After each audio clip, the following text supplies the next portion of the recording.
signal that we're on YouTube. There it is. On up there right now. Yeah, just saw it. I don't see. Are we ready? Are we on, gentlemen? Looks pretty good. All right. Well, I'm going to pretend we're doing a show. It is time once again, everybody, for the special weekly blog, Monday mornings, 11 to noon.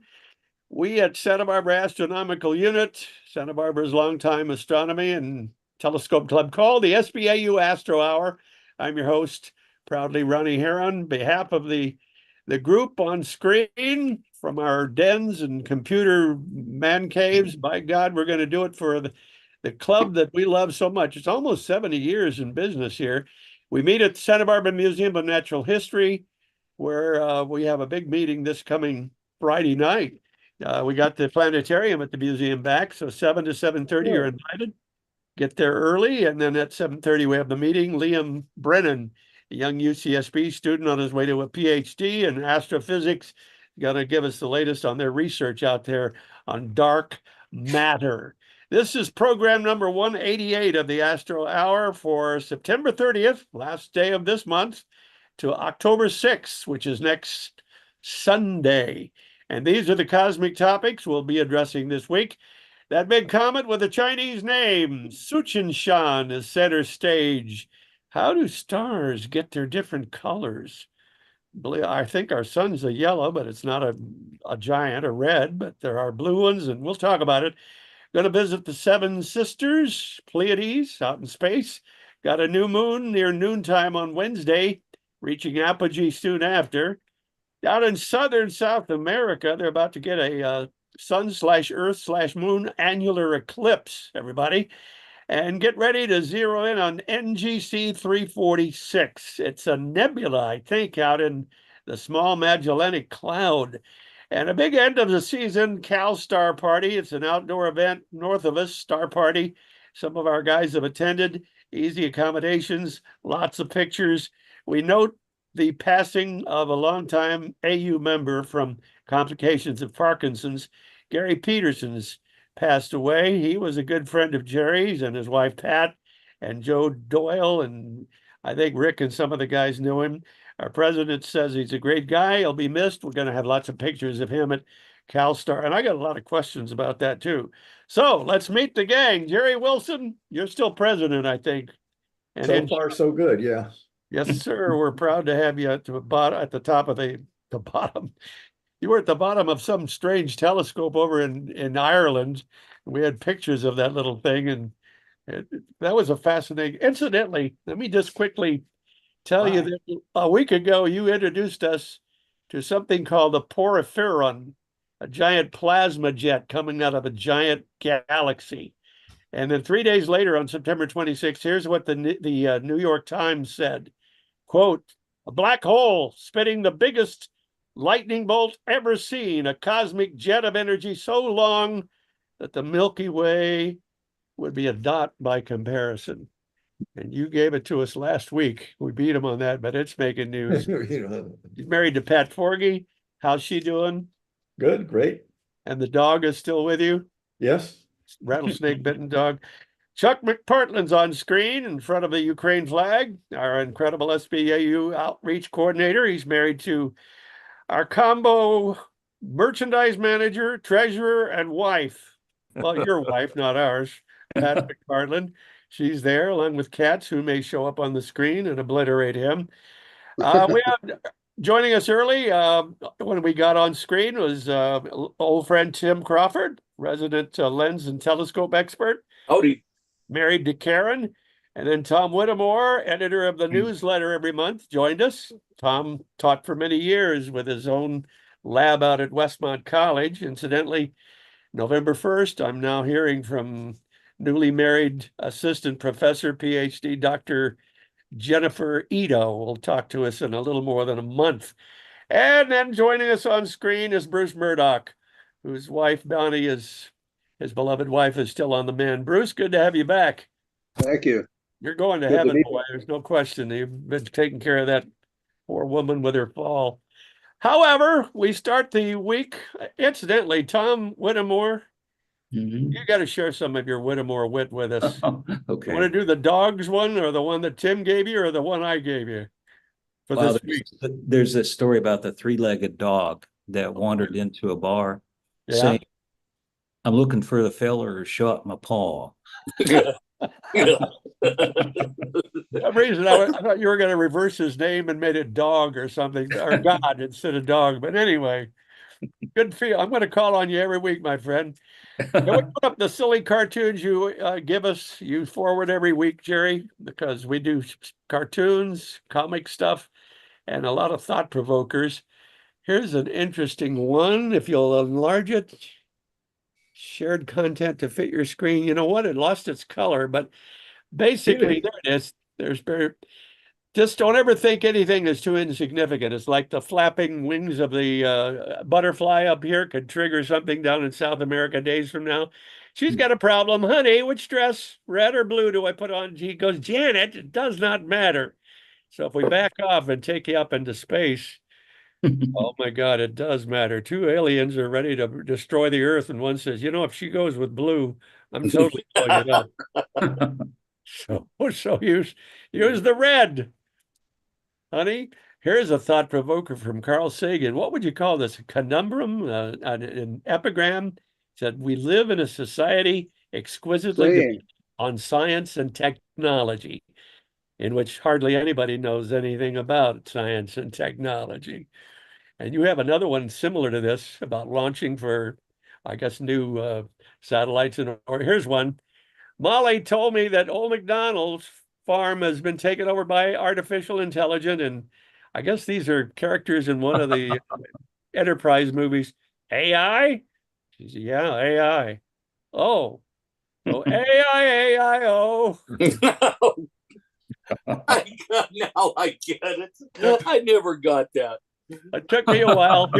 Here's the other one that's similar to Sagan's statement. The efforts of scientists and engineers and incredibly smart people and hard workers to put a satellite in orbit, one of the great technological challenge, all of this to deliver in orbit around the Earth, internet, for this dumb redneck named Billy who thinks the Earth is flat. Yeah, boy, is that same guy that may have lost his house in Hurricane Helene in the last week? Who knows? All right, this is a what is it? Derivative, third derivative. Don't Yes. be Good. a d cubed times x over a d times t to the third power. What the hell are we looking at here, It's the Jerry? first derivative of an acceleration, which in physics is technically termed a jerk. Yeah, A that's pretty jerk? A jerk. good. Yeah.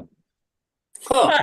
You have position, velocity, and acceleration and jerk. Right. You mean initial takeoff is a jerk? If Not you, not Steve Martin type of jerk. It's the rate of change of your rate of change. So yes, Right. it's a jerk. When we were to designing accelerate. the motor control system for the New York City subway systems, Right. jerk was something they didn't want it more than 2.5 feet per second cubed. yeah. Well, And before we make Ron, do you know the plural of jerk? no Jerky. jerk. What you're looking at is the mathematical expression for whiplash. Yeah. Really? What's the D stand for?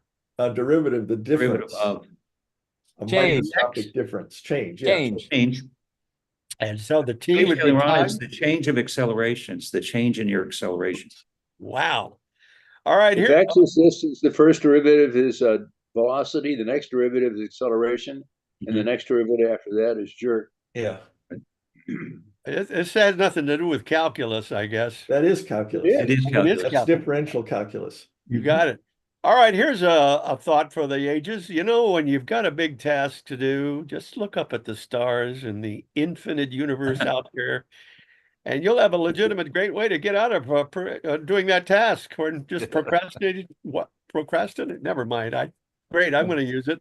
We do. That's what our whole club's about, out there enjoying the night sky.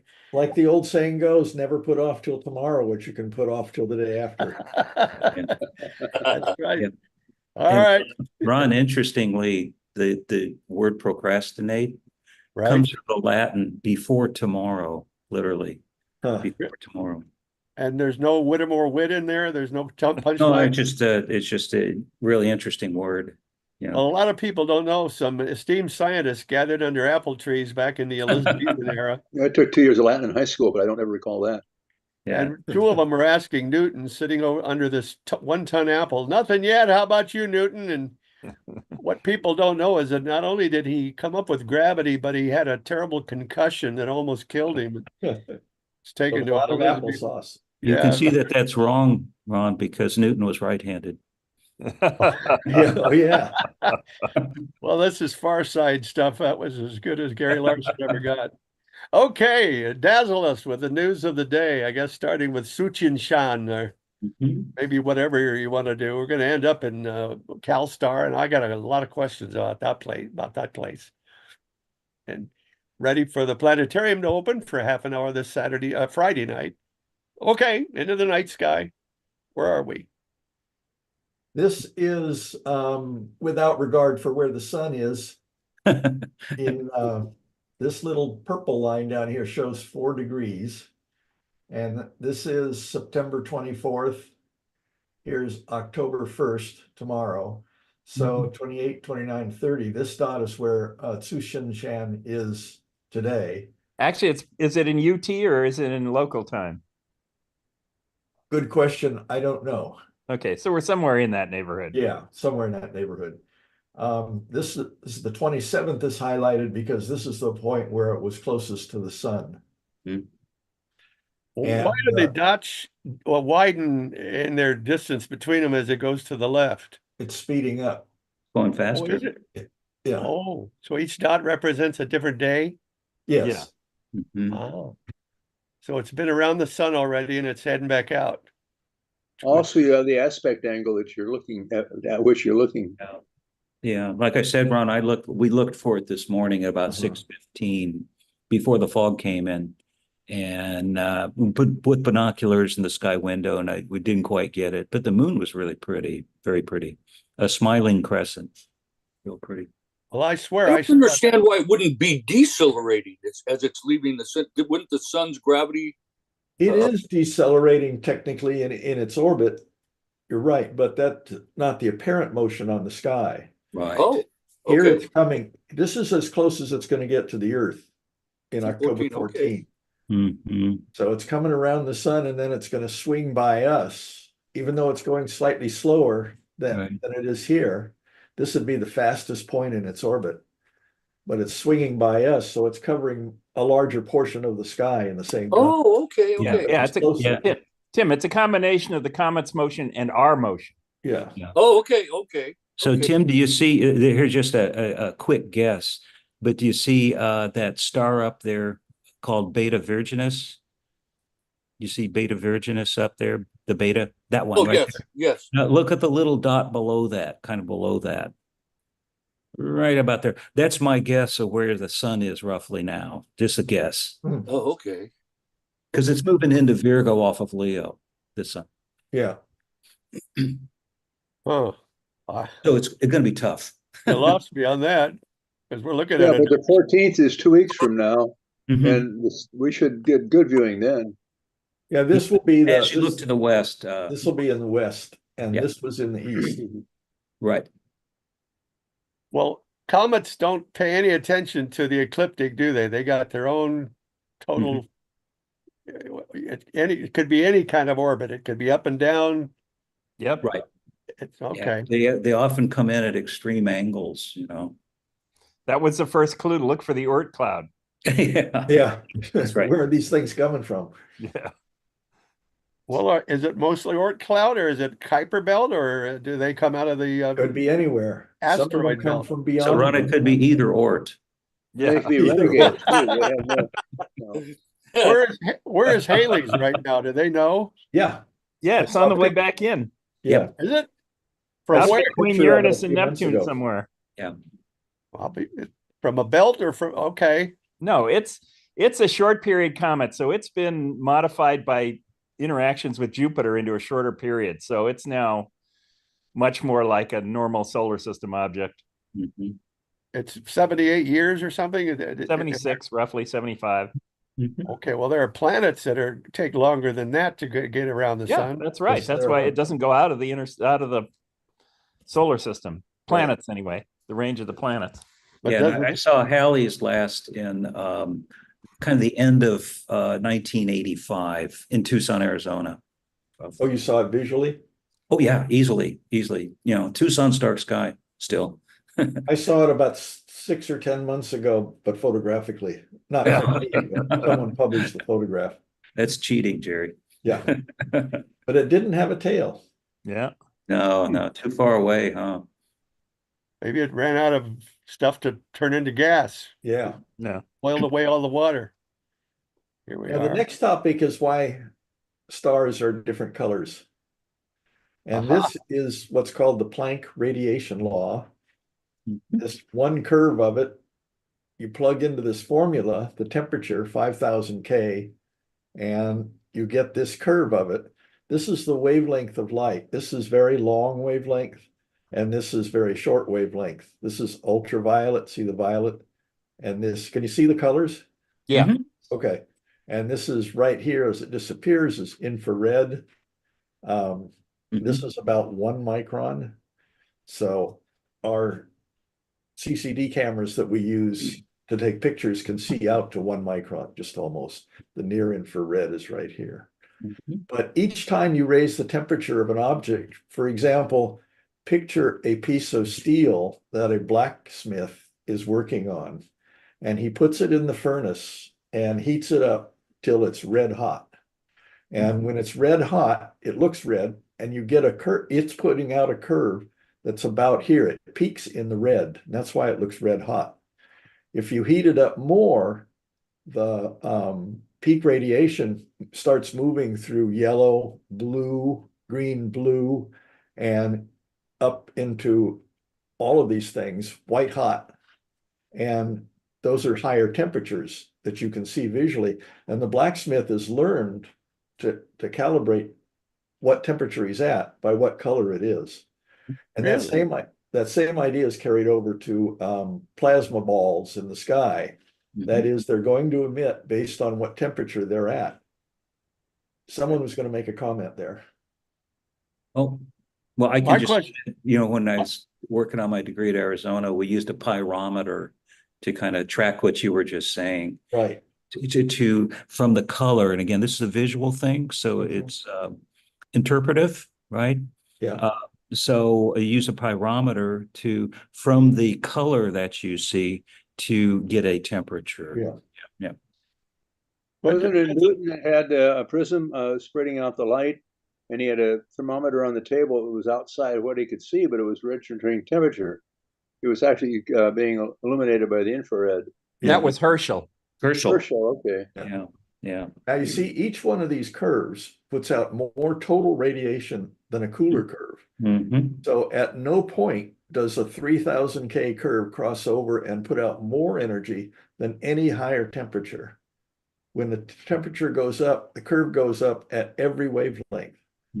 So this may peak at 3,000 degrees here, around just short of 1 micron, but a 5K that peaks in the green or center, where the human eye is most sensitive, puts out more radiation at 1 micron than the 3,000 one, which peaks at 1 micron.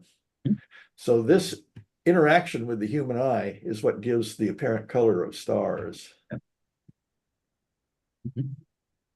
I'd love to say that the night sky is one big, incredible rainbow, but it's not. It's all white dots to me. Some people don't see white. The color sensors of your eyes are activated by the volume of the brightness. And if it's bright, you'll see colors. If it's not bright, they will all look white. So it just depends on how sensitive, and it varies from person to person.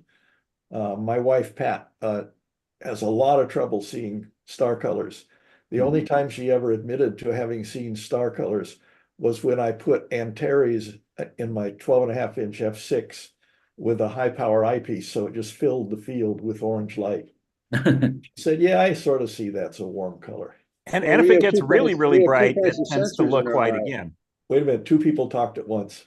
Go ahead, Bruce. We have 2 kinds of sensors in our eyes, the rods and the cones. The cones are in our central vision and they see color.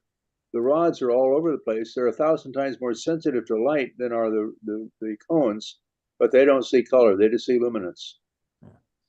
But So that's if why you- your averted vision gives, Yeah. oftentimes you can see something, but you look right at it and you can't see it. And if you get something really, really bright, it tends to start looking white again. Yeah. You saturate right. out. So But that's, now- and everybody's eyes is different. The distribution and population of rods and cones is unique to the person. And actually, I have a slight difference between my two eyes. One eye sees things warmer than the other eye does. But now, But you're Before we blind get in one there- eye and you can't see out of the other. What's that? You're blind in one eye and can't see out of the other. That would do it too. And your lens tends to filter out some of the bluer colors. Yeah, And so people who get cataract surgery and get a replacement can see more into the blue than they're used to. yeah. Tell me about it. Yeah. I have intraocular implants in both eyes, and the one in my left eye is made out of silicon rubber, and it actually I can see in the purple and blue. I get two very different images. Huh. You know, in this image, in the Cygnus, the swan there, that over on the right side of the wings, there's a red dot up there, and that's just approximately where the blinking planetary is. That's what that is. There's a little That's it. red. Yeah, Yeah. Oh, okay. good, And good spot. that reacts with the cones and rods. So what we're going to do now, start from this map, and we're going to look at different star colors now that we know what causes them. And Tim had a point about the blinking planetary. Okay, go ahead. No, that was it. It reacts with the cones and rods in our eyes. If you stare right at it, you know, the cones take over, and you'll just see that central star of the planetary. But as soon as you look away, the rods take over, and you'll see that bubble of that shell of gas surrounding it. Mm. So it's a real it's kind of a unique target. It's not the only one that happens to. Yeah, it moves in and out of visibility depending on where you place where you point your eye. Yes, exactly right. And you know, when you were talking about Lake San Antonio, Jerry, you know, and your friend going up there all the time. It was one of the years I went up with Tom Whittemore, and there was a fellow up there that was really good about planetary nebulas. So I asked him, are there other planetaries that just does that same trick with our eyes? And he had like a 20-inch daub, and so he invited me up the ladder to see just a ton of them. But You're talking about Kent Wallace, and we'll get to him. oh, okay, I didn't know that. This is a famous double star. It shows two colors, Albireo, down at the head of Cygnus the Swan. And this is what they look like. Two nice colors. And from this white and orange, you can tell that the orange is a cooler star, and this white one is a hotter star. And that is measuring surface temperature, not necessarily what's going on inside the star. now you all know what Roy G. Biv is, right? The 7 colors. The what? Roy G. Biv, Right. red, orange, Y. The last two, IV, it would be what? Indigo and Indigo and violet. do we have stars for every one of those colors in the rainbow? Well, because of the way we perceive color, you don't see green stars, but we start to perceive things as white once they get way out there. Yeah. There are green stars, we just can't see them. Our sun peaks in yellow green. Yeah. Well, my understanding was white is all of the colors. If Or it's- you've saturated your sensor. Yeah, that's the definition of white in art. yeah, so But that doesn't necessarily change to your perception with starlight. and it doesn't But you have lose to it for convolve dis- that with the pass band of our eye, which peaks in the green. You know, so you Yeah. take the incoming light and then you run it through that filter, and then that's, you know, what we see. And over the eons, as we've, you know, as we've matured, I guess is the right term. Your brain says that's white, even though it's green. Well, it peaks in the green, but you also get all the other colors too, which add Right, yeah, right. But about the same magnitude. So there's another double star that's very nice. I think it is Eta Cassiopeia. And it's highlighted here with this cursor. This is the famous W of Cassiopeia. So it's up here between Shetter and Navi. And that one looks like this. Wow.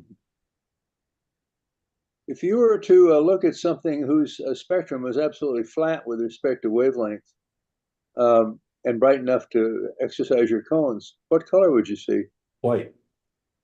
Okay. That's why you don't see green stars, because that's close enough to the approximation for what our eye sees. Well, what That's do a flat red peak up there? what do red giants and red dwarfs have in common other than the color? The Red. surface temperature. Red. They're both at the Size. same. So Proxima Centauri is the same temperature as Betelgeuse, Roughly, yeah. and that's why they're both red. Yes. Okay. Tom, have we seen this up at Westmont? There's just one we could look at. Oh, easy. Look at the separation, Tim, 13.4 arc seconds. You can drive a truck through that. Yeah. Oh, okay, all right. We're going to go after this one too. That you might be able to knock it off with binoculars. I'm not really sure. Okay. You might have to wait for it to rise too. Yeah. Won't it be up? It'll be up, but it'll be kind of low in the northeast there. Huh, okay, I thought Cassiopeia was higher. These aren't the Pleiades, are they? Yeah. Yeah. Yeah, these are the Pleiades. Okay.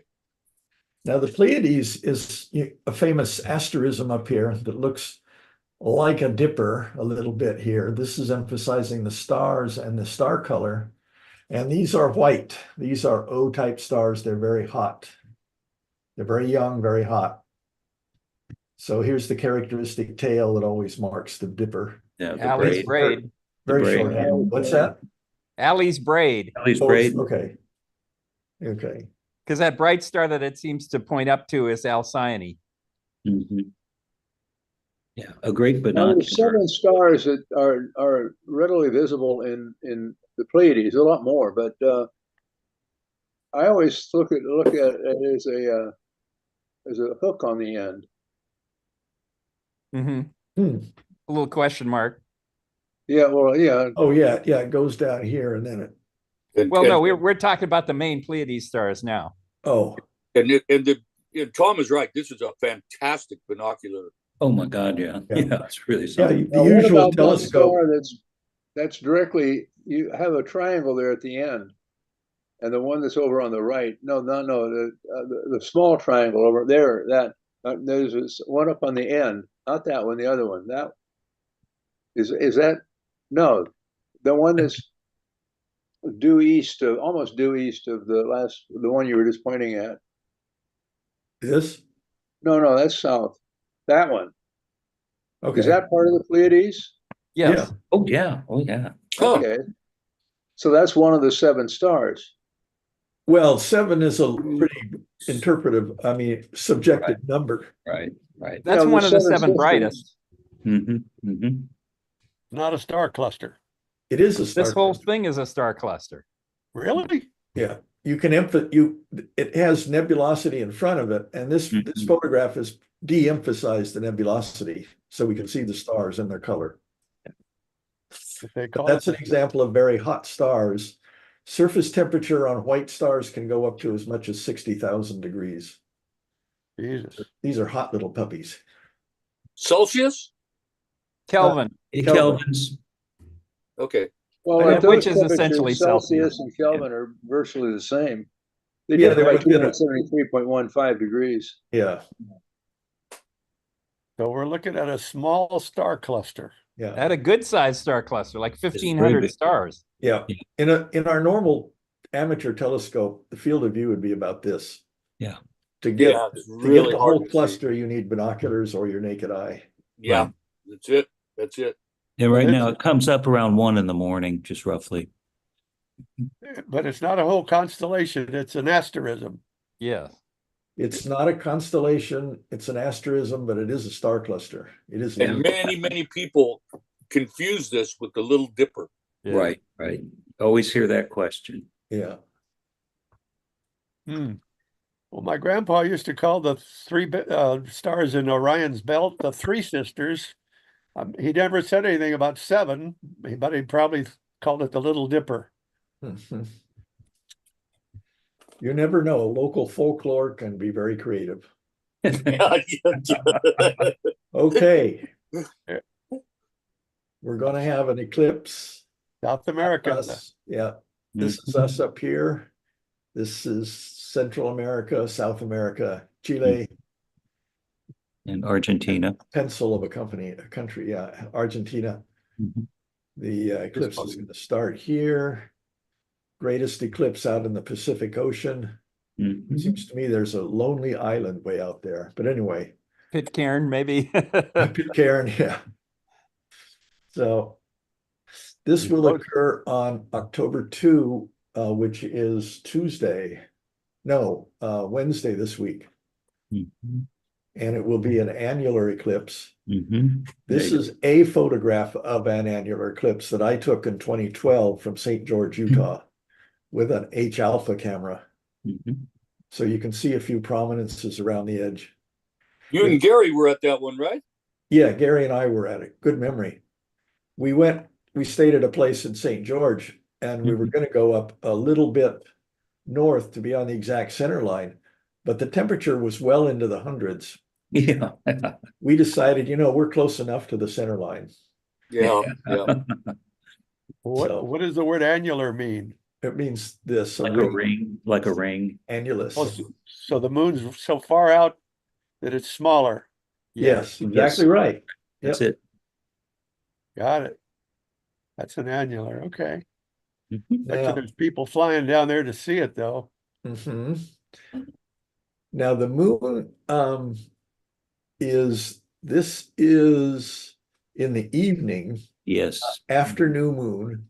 The moon is starting to show up in the evening. This is 6:30. The sky will not actually be this dark at 6:30. It won't be dark at all. Yeah, it's not going to be dark at all. But I have my Sunsets at 6:44. planetarium. I have my planetarium program set so it'll show all the stars and everything, so you know where everything is. But yes, it'll be bright. But you will see Venus and you will see the moon, and they're in a close conjunction. So it's a nice sight.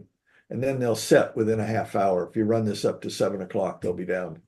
No, there's those that northern and southern claw that Zubin I can't even say it. Yes. Yeah. Zubin Eshemali and Zubin El Janubi. Yeah. I love those. So Scorpius used to go up here and then up there and there and then here. Actually there and then here. But it got demoted to from an East Coast lobster to a West Coast lobster. Very good, very good. Even though it's a scorpion. Scorpions So and that- lobsters, they're not in the same phylum or order, are they? They're one's an insect. No. Scorpions are arachnid. Scorpions actually are pretty close. Yeah. Lobsters are an arachnid like a spider. Well, no. Horseshoe crabs are arachnids. Okay. But otherwise they're just, I guess, what would you call them? Things with exoskeletons. 8-legged crawlies. Yeah. Okay. So I read an article in National Geographic that in South America, among some native tribes, tarantulas are a treat. And Oh my God. they said that tarantulas taste very similar to crabs and lobsters from the author. I'm not likely to ever test that theory. Yeah. Get past the fuzz. Yeah. Okay. Now, we have this week, starting Wednesday, we have something called CalStar, which is the end of the season California Star Party. And it's at Lake San Antonio, which is shown here on this map. The map is really washed out. You can't see any of the Oh, I'm roads. sorry. Okay. Is Well, that Monterey? all the- Is that north of us in Monterey County? Yes. Yes. So this Okay. is Paso Robles here. You go in from Paso Robles, you go on these back roads, you drive right over the dam at Lake Nacimiento. You go up past B Rock, which went out of business during the COVID thing because it depended on traffic, and Lake San Antonio dried up. So you go up here to the overflow parking lot. How about this map? That shows better. Okay. So that you go up here and the entrance to the park is on, this is on Interlake Road, and then you turn up in here to the entrance to Lake San Antonio, and this is in the park. You go up and around and around, and you come down. The boat launch is down here, and San Antonio Road down here, we have this diamond-shaped or triangle-shaped area. That's the dark sky and forest area, or also the overflow campground. So in this area, and see if I can be better with that. Oh, Yeah, this whitish area down in here. Actually, that's farther down where they used to have their junkyard. Oh yeah, I think you're right. I don't Yeah, suppose. this where I had it before. This triangular area is the dark sky and forest part. Right. So that we camp on that. And then people who aren't quite so dark camp in the more central part of that big triangle. Mhm. Yeah, up in here.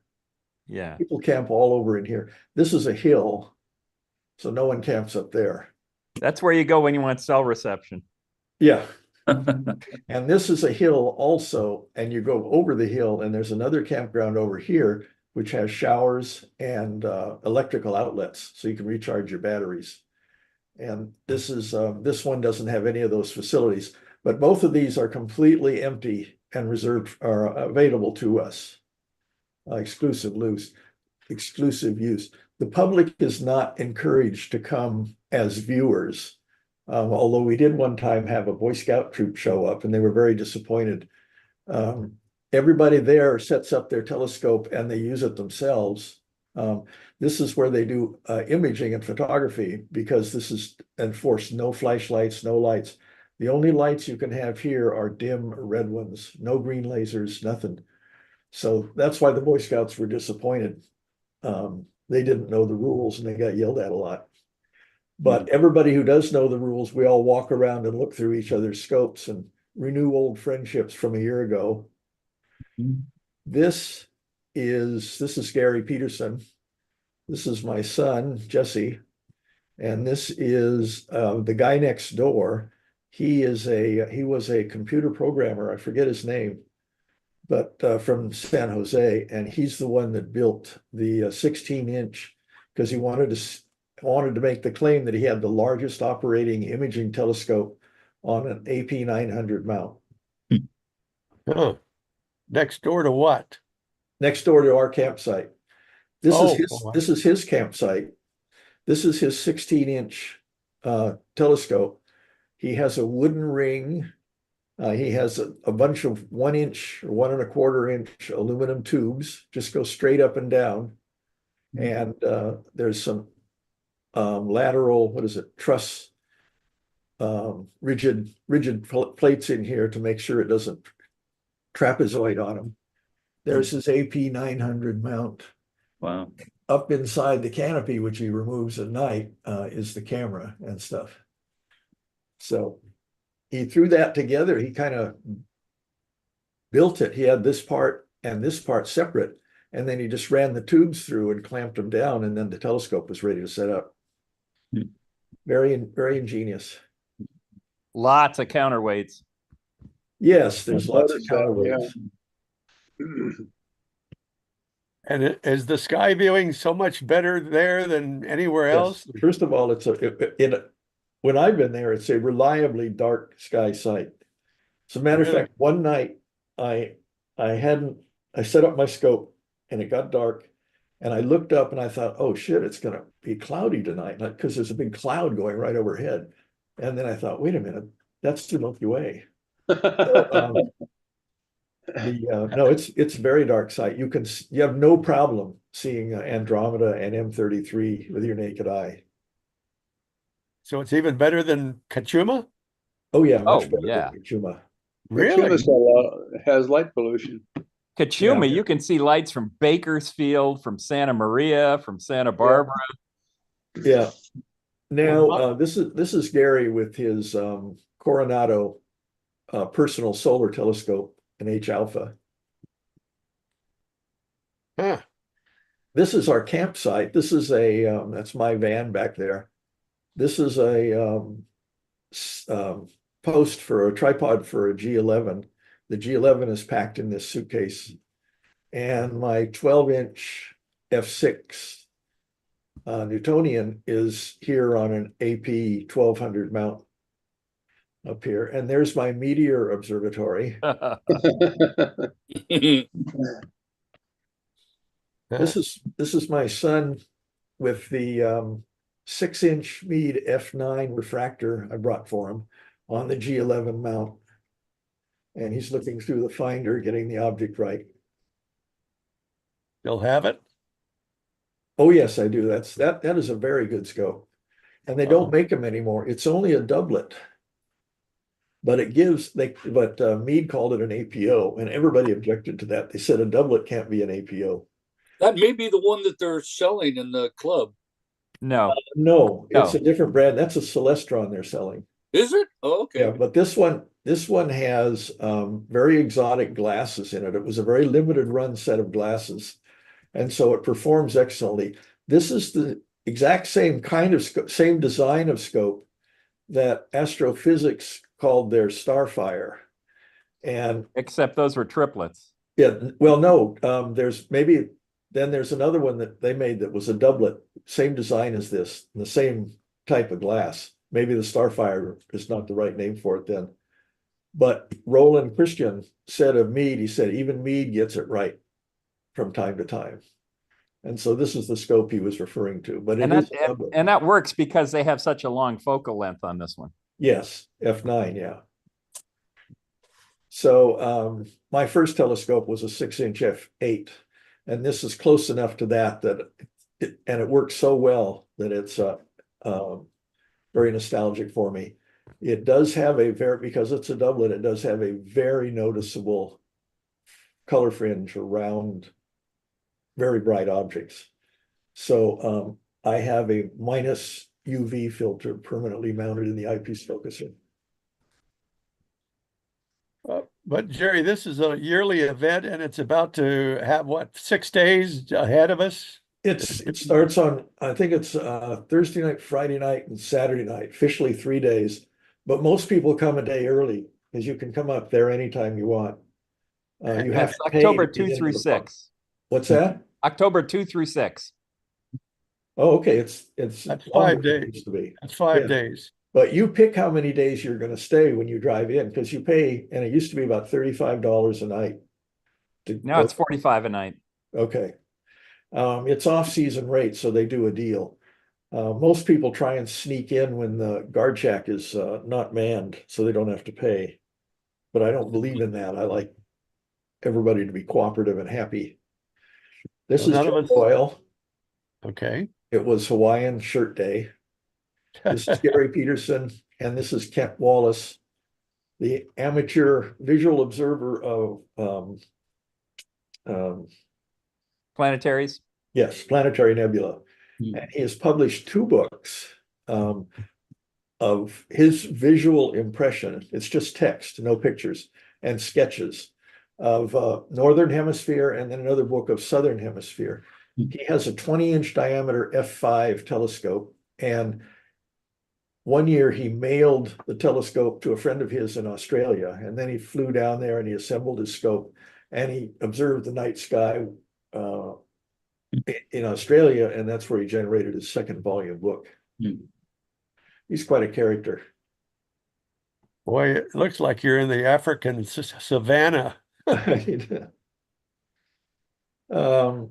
Now this is Kent again, working out his eyepiece. He's purely a visual observer. This is his 20-inch f5 Dobsonian that he uses. This is the first scope I ever visually saw the Steffens Quintet in. Mm. So it's a very nice scope. One And- year, when I went up there with Joe, they were invaded by feral pigs. There were all these pigs that were running through the campsite, Yeah. and they Oh, knew yes. they knew how to open coolers. Yeah. And the next year, they had a commemorative T-shirt that showed a silhouette of a large Dob with a ladder like this, and there was a pig at the top of the ladder. There's no mountain there to climb, or you're not on a mountaintop. No, No, And you've all gone, and none of you are going this year. I don't know. I'm not going. I don't- Joe's going. Yeah, Who I've is- been, Joe will probably I've been go. to a bunch of them. Yeah. The most memorable one was with Tim many years ago. Yeah, we had a good time. It was too hot We for me. nailed Sagittarius. So you go north on 101 till Salinas and hang a right. Paso Robles, Oh, Yeah. Paso Robles will get you there. It's then turn Yeah. left. oh, You so find the detailed directions on the website. Tom had his 18-inch Dob up one time, and that was the first view I had of NGC 253. Yeah, 253, the silver dollar. In a That's silver right. dollar, and it was just spectacular up there. Yeah. You can see the dark plane right through the middle. It's really Yeah, the southern view, Jerry. To mention it again, we don't have a lot of good southern views except maybe No. Refugio, but this has a good south view. Mhm. It has a good everything view. And what's entertaining is sometimes during the day you get aircraft from Lemoore Naval Air Station doing Oh, air yeah. combat practice over During the day, yeah. Now Well, these are different years. So Mhm. Joe doesn't have that many different T-shirts, but That's the first time I've seen him without a Hawaiian shirt on. yeah. Well, this is the photograph that when he saw it, he made me promise never to show it. He wanted me to destroy it. He said it made him look too heavy. Oh, it looks like a boys' club. Did women show up? I don't see any Oh ladies. yeah, some do. They Sure, not a yeah. lot of them. My friend Jane was often there. I don't know how well you know your ancient country music, but there is a lady that could very well dominate that campground if her name was Rose. Huh. You know why? Mm-mm. You ever heard of Bob Wills and the Texas Playboys? It's a classic. San Antonio Rose. Oh, In my heart lies a melody. oh, I know the song. Yeah. Okay, well, it's There's a very extrovertish woman that was the head of the Central Coast Astronomy Association, a club. Her first name was Aurora. I forget her last name. I Lipper. think it's Borealis, wasn't it? Yeah. No, it's Lipper. Lipper, that's Australis. right. Okay. Yeah, and she was very, very enthusiastic. Well, how come you don't take RVs, or am I just not seeing them? I don't know Winnebagos. No, they take this. These were more in an era before RVs were. This is like 2008 to 2012, I think, where I got these. Oh, long time these ago. pictures. Got it. And yet it's still very popular, and it'll be a sellout, you think? Paul Wynn used to take his trailer up there. Mhm. Ah, Now, this is a member of our club whose name I've forgotten. John West. John Yeah. West, that's right. Yeah. Very friendly guy. Mhm. This guy is not a member of our club, but and I forget his name, but he's a very nice fellow. Mhm. He's collimating his, I think it's about a 18-inch or 16, about an 18-inch, I think. But this is a camper, more of a caravan. And a Yeah, pop-up van on the right there. yeah. This is just a random shot of That large looks like scopes. Joe's scope, but not his Yeah, it ladder. does. It doesn't Nice have the ladder, handles though. on it. A lot of people set their stuff up, cover it up or don't cover it up, and then they go away for the day. It's very hot. It can get very hot there. One year, Gary and I went back down to Paso Robles and we went and watched the movie Lawless because they had a refrigerated theater. And Lawless was a good movie. I like Gary Oldman. It was a little more violent than my taste, but we had to watch it twice.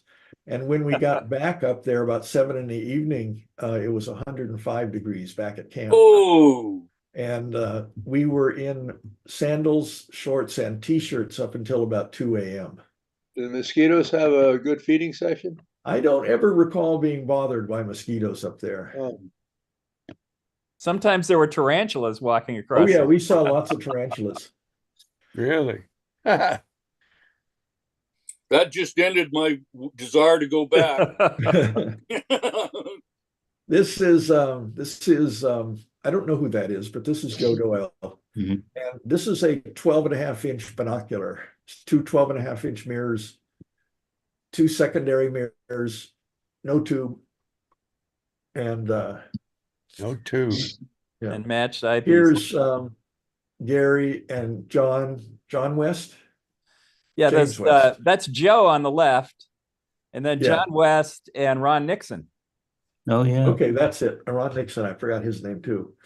So everybody's examining the eyepiece and the two eyepieces and the binocular, which has several gears on the back to focus simultaneously because the eyepieces are fixed. Huh. And is that you on the right?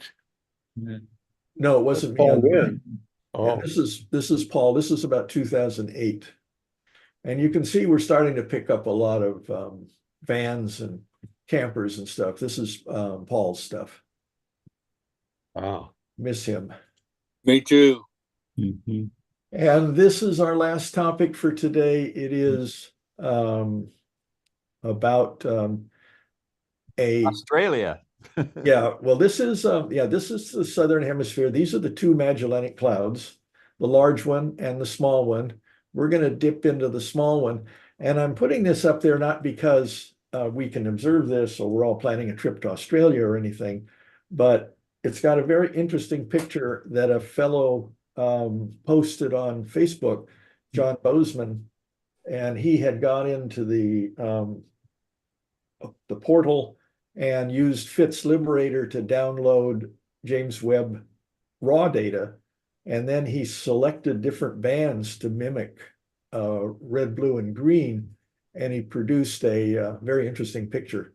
And it's about an amateur's ability to produce that picture rather than the object itself.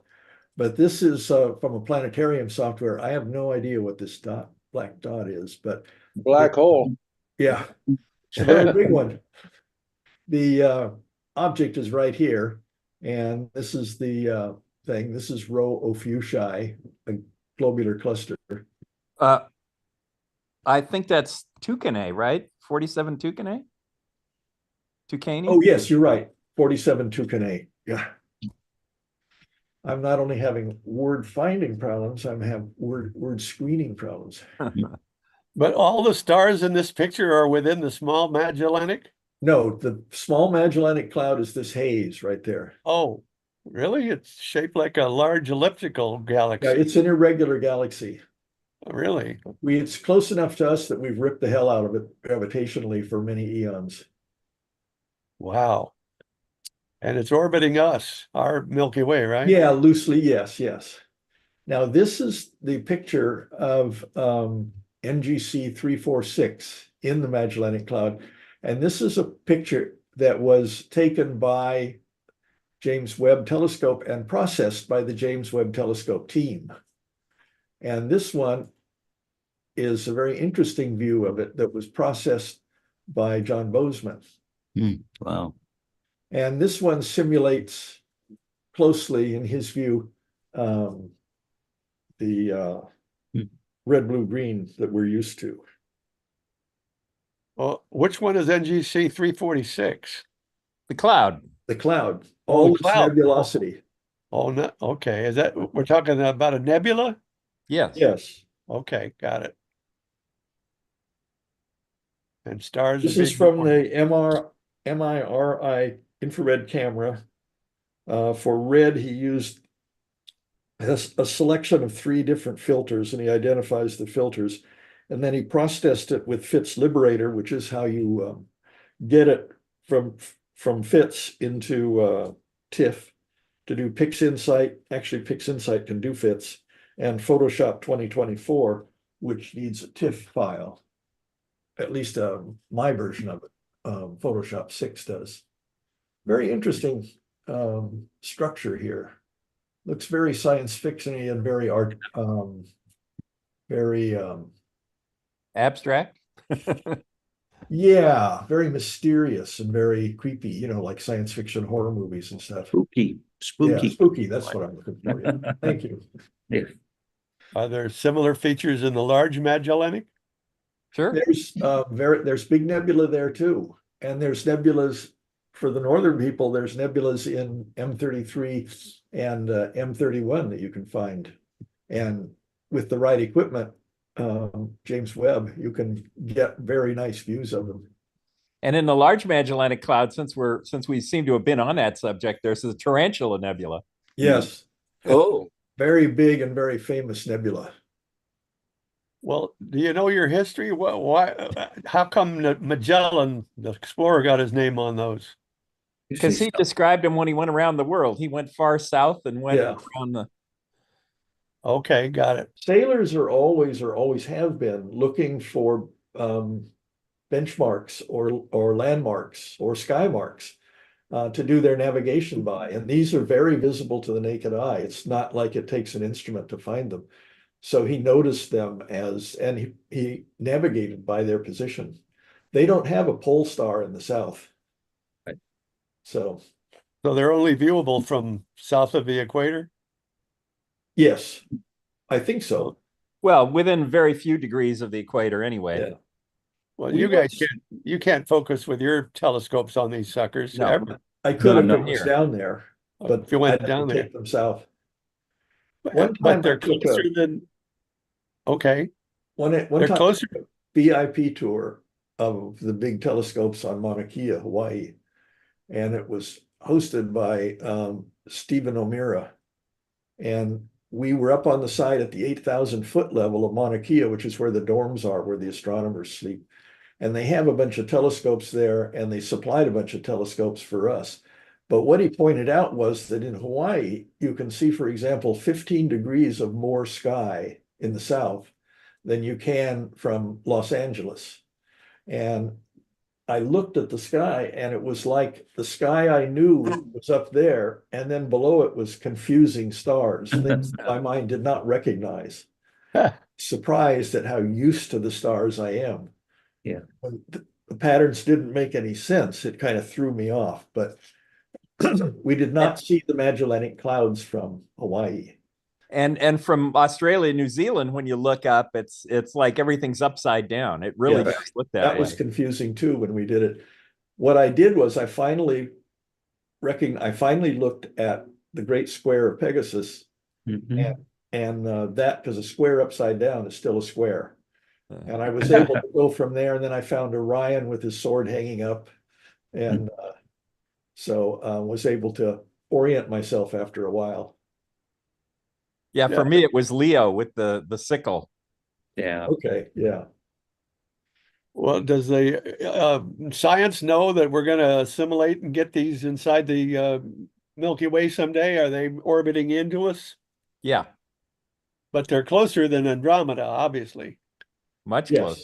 Much closer. They're part of the local group, which is dozens of little galaxies. The two big ones are us and M31.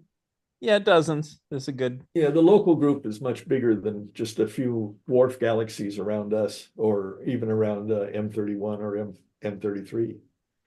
And there's probably some on the other side of the Milky Way beyond the part that blocks the sky that we can't even see, right? But we know that.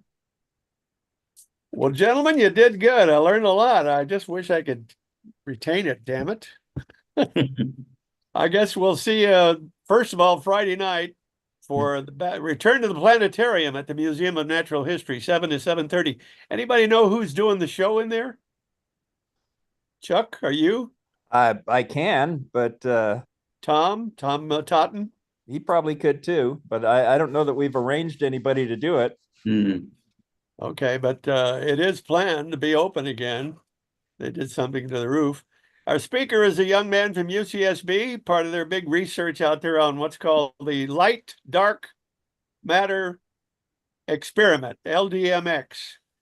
Something about light and dark together that makes it what, an oxymoron? But Well, the light in this case refers to its mass. Yeah. oh, is that right? Otherwise, it makes gray. Yeah. Yeah, I've asked our speaker to be gentle with us because this is particle physics and we're astronomers. We're macro, they're micro, so we got to be careful. Mhm. Gentlemen, that was great. Thank you, and we'll do it again. We'll see you at the meeting on Friday night, starting about 6 or 6:30, and then we'll be back here for big program number 189 of the SBAU Astro Hour. I'm Ronnie on behalf of Chuck and everybody here, Jerry, Tom, Bruce, Tim. We'll see you next week.